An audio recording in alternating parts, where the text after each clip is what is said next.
And welcome to another Brett Plays Flight and Review video. And today we're going to be taking out the Sukhoi Su-57 Falon. Now this is a new native, when I say native, not an FSX conversion. So this is in the Microsoft Marketplace from Deimos Inc. I think I've pronounced that right, D-E-I-M-O-S Inc. 14.95 Australian dollars, 9.99 I think it was US, and whatever that is in your currency. So the model looks pretty good. We'll give this a quick fly. What we'll do is we'll press every button we can, see whether it is worth the cheap investment. To be honest, it's actually not a lot of money for a plane, but 3 liveries. Keep getting something else in the way there. 3 liveries. This particular one, a white one with slight camo, and the Russian display force, blue, red, and white. Right, you know what? Before we do go in, flight controls. You can see that the engines are moving with the controls, so it is emulating thrust vectoring. I must admit, well, though, when you do get going, you can't really see that, so maybe it doesn't work like that. Alright, let's see if we can cold start it. Probably we'll just do the complete Control E thing. Here we go. Oh, that's impressive. CY57 Falon. Well, comes up nice and quick. HUD's on. Yes, it is. Okay, well, let's start with the left-hand side while those engines actually start. Nothing is pressable here. This is actually the closed canopy, and that's the lock. We'll do that in a moment. None of these are pressable. Okay, throttle control. We're actually picking up this, I'm guessing.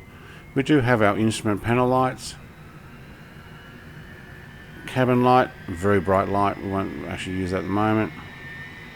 Don't know. Okay, landing lights, taxi lights, navigational lights. Okay, these are all your lights. Okay, move that one out of the way. Speed brake lever. Okay, cool. I won't use it at the moment. We don't need to. Actually, is that the speed brake there? Let's see if I can. Yes, it is. Alright, so it's not this thing down here. It's this one here. It doesn't seem to want to do it. Alright, what else we got? Parking brake is on. We'll leave that. Anti-skid is off. That's cool. Refueling probe. Okay, so we'll have a look from here. There it is there. Go outside. Refueling probe. Cool. Press that again. Let's go in. Okay, well animated. I'm actually quite impressed with that. Tucks away nice and neat. Gear down, thank you. It better be. Oh, we're sitting here. Okay, nothing here. So these are not labelled. The non-labelled ones, they are clickable. I don't read Russian, so I don't actually know what that says. So if somebody who can read Russian can let me know. But they are not yet active. And neither is this one. Not sure if that's a flick switch for a caution button or what the deal is there, or armed. Screens are touch screens, so they're fairly standard in Microsoft Flight Sim. You can do your map settings and basically change your different things with the MFD. Got another one down here. Your nav source, bearing, speed bugs, timers, PDF settings. Okay, cool. I will say that, and I won't press it right now, but this fuel dump master will actually dump fuel. Actually, here we go. We're on 794 at the moment. Turn, dumps. Well, that goes pretty quick. Alright, now to 665. Emergency gear handle. Won't do that at the moment. We're actually on the ground. We're not going to need that. We can hide the yoke. Don't know if we can press anything there because the yoke hide restore button thing is in the way now. So yeah, see, nothing else comes up there. Get rid of the yoke. We still cannot. Can I get around? Too far out. Thank you. No, you cannot. Alright. What else is on the left here? Alright, glare shield, lighting or brightness. Oh, next one. Hang on, that's the same again. It seem to be all of those. Doesn't say what it is. Okay, your nav, GPS mode switch. Okay, cool. Cabin lighting switch on off. Alright, that looked like it's the same as what it does on the other side. Alright. Okay, these are your master switches on. Alternator off. Master engine switch. Fuel pump switches. Okay, I think these are your engine, so you can actually open that up and click it. Yep, fuel pump. Starter switch, APU switch. Nothing else here. Don't know what they are. I don't read this, but they actually do look like fuses. So not sure what they do. Basically just want to show you everything that is clickable. So the things that don't pop up, so when I put my mouse over there, it pops up with what it is. If it doesn't pop up, I don't believe it's actually activated, but the switch does work. So they are clickable, but the switch doesn't actually activate anything at the moment that I can find. Alright, with that, what we'll do is we will close the canopy. Did I press that? Hang on, let's get in a little closer there. Can't seem to press it. Oh, we're in locked mode, that's why. We're locked open. There you go. So not only can you lock it closed, you're going to lock it open. So it actually started, when I started cold and dark here, it actually started with the cockpit open. Alright, let's have a look at the views. In pretty close. Into your main two screens. Okay, cool. Alright, down to the PFD. Over to your refueling side panel. It's kind of back to the other side panel. Up closer. And even more. Okay, wow, that's a really close to screens. Yep. Admittedly... Okay, so it just goes back. Alright.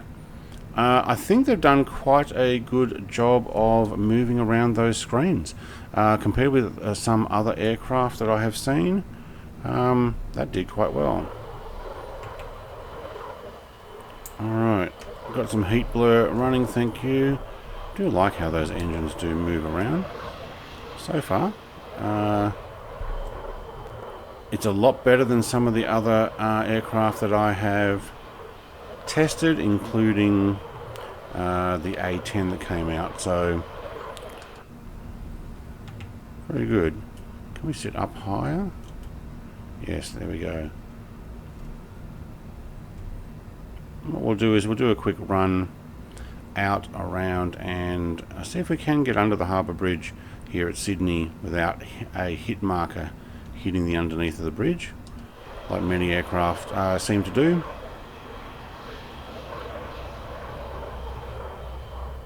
It's fairly quiet.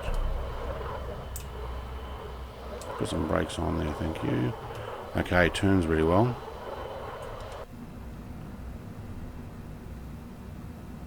Marks on the windows there.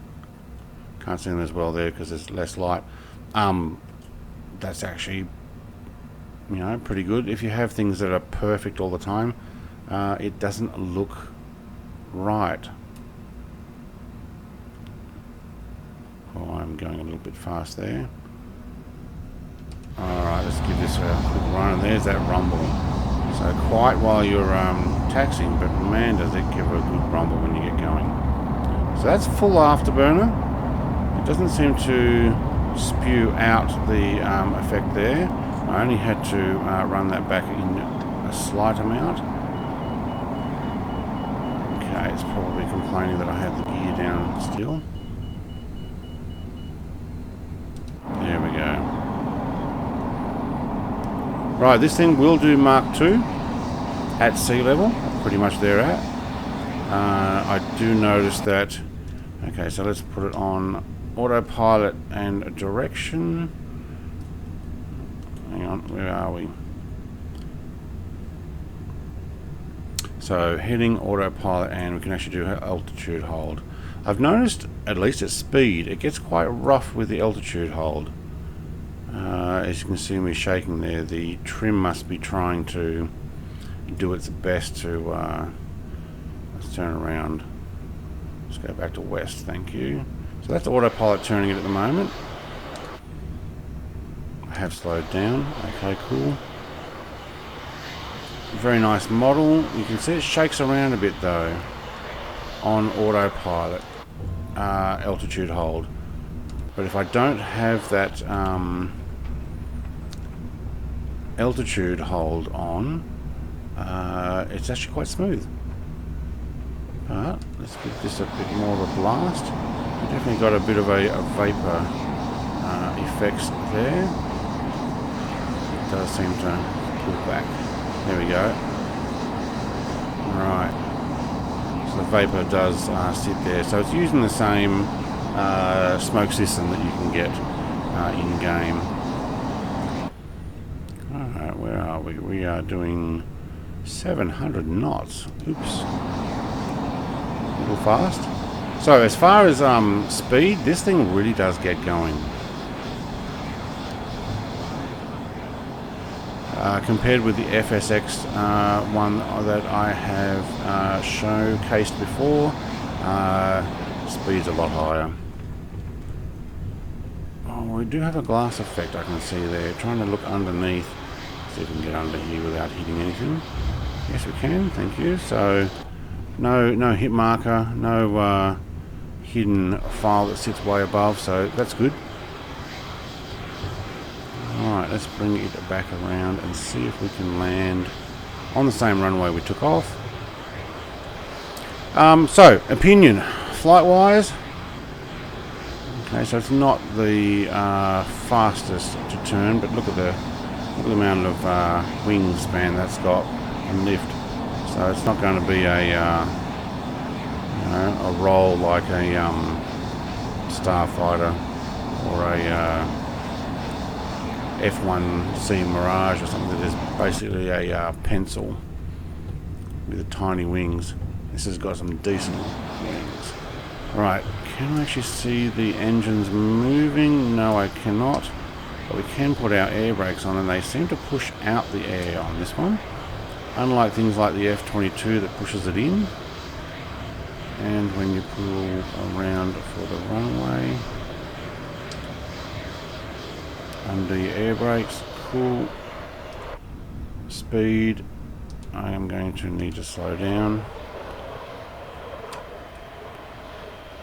Alright, can't put your gear down going too fast. Slow it down. Try that again. Alright, there we go. So it seems to be, and I'm not sure if that's just what I'm using, or it seems to be that there is a speed requirement that the gear does not come down over a certain speed. Now I'm going to use some flaps here. I'm going to see. Hang on. Thank you. Let's see how slow we can get this. We're a little high. We're doing 130 knots. 500 call, thank you.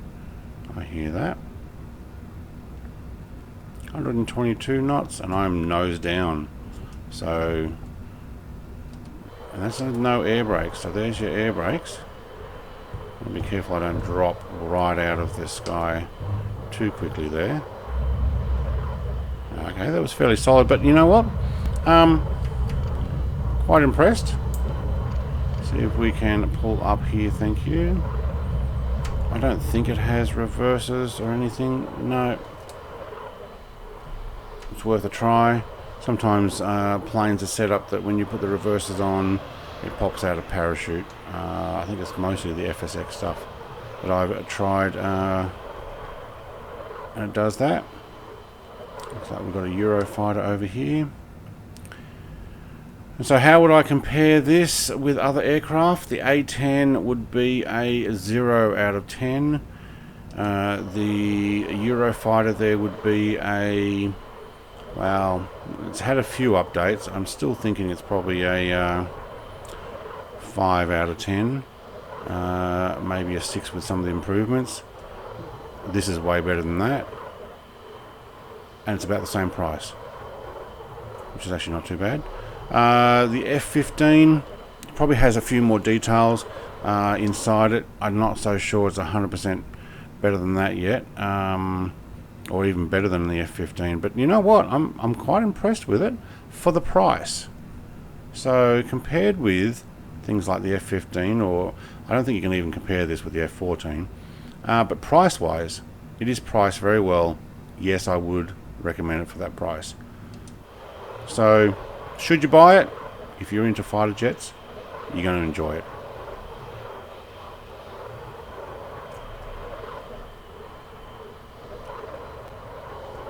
And the fact that the window's open,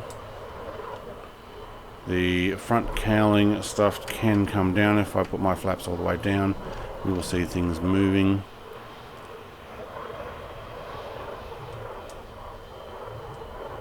Not sure what it's going to do while we're on the land here. You know, a lockable canopy, that's pretty cool. So yes, I do think it's worth the money. So that's my first flight and review of this. I have actually flown it one other time. There we go, we got the front down. Very nice. 3 liveries. This one, a white camo type one, and the Russian display colors. Shut down. Thank you very much. Thanks for watching. Like, comment, subscribe, all the rest. Go get yourself one. It is in the Microsoft Marketplace, and good job to Deimos Inc. Other than that, have a great day. Cheers.